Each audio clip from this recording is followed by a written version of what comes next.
So as part of what I was doing to reform the college, I embarked on a thorough review of the curriculum. It took a full year with a dozen task forces, and one of the task forces was on physical education and athletics, and their recommendation was to do some things to overcome the split between the academic side of the work and athletics. And they invited some faculty to think about new courses that would use the gym as a kind of laboratory to go along with some academic subject, such as physiology or whatever. And at that time, I was getting more and more into Aikido, and I decided to take the recommendation of that course, of that task force report, and develop a new course that incorporated Aikido and an academic subject, which in my case, since I was an expert on one of the major authors, Georg Simmel, who wrote about social conflict, I developed this course that became known as Conflict Theory and Aikido.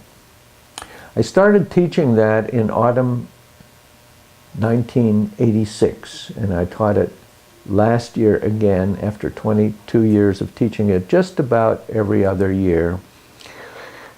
And that course was a wonderful matrix out of which my own practice and thinking about applications of Aikido evolved.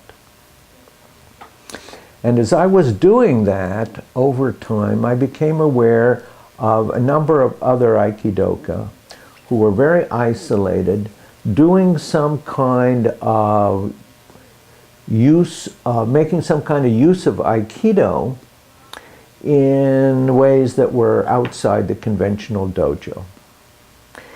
One person I met was a clinical psychologist working in a state mental hospital in the state of New York, and he said, I do Aikido with mental patients and I get better results than using any of the standard therapies I was trained to administer.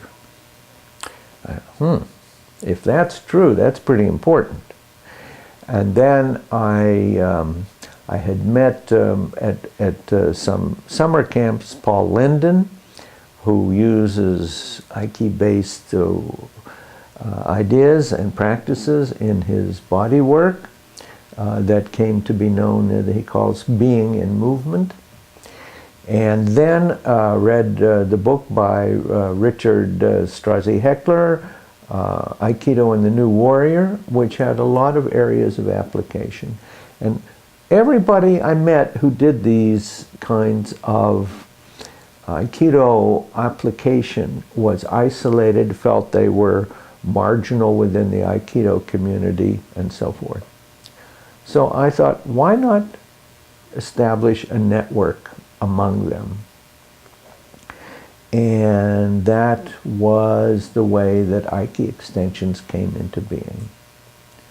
I had a semester teaching at the University of California at Berkeley about 10 or so years ago, and at that time I engaged in conversations with Wendy Palmer and with Philip Eminger, and I met other I know, there was one other thing I forgot. This is an important part of the story. You can plug this in earlier. When I gave that lecture, the liberal arts and the martial arts at the university, before I started my course, it was picked up and published, the entire lecture, in the New York Times education section. And one of the people who read it was George Leonard. And George got in touch with me and he said, this is very exciting, and I'm doing an article for Esquire, and would you be out here and let me interview you? So the next time I came to Northern California, I went to George's. he welcomed me, put the tape recorder on right away, and started interviewing me. And then he took me to the dojo, Tamalpais, and Wendy Palmer was teaching. And she, as you may know, is an awesome teacher. So I trained with George most of the time, took the teachings of Wendy, and began to see a lot of possibilities. Well, George subsequently published this really fun piece in Esquire called Does This Country Need a New Warrior? Or a New Kind of Warrior. And it got a lot of attention, and he talked about three people. One of them, besides myself, was Richard Strozzi Heckler. And so at one of the San Rafael summer camps, I finally met Richard.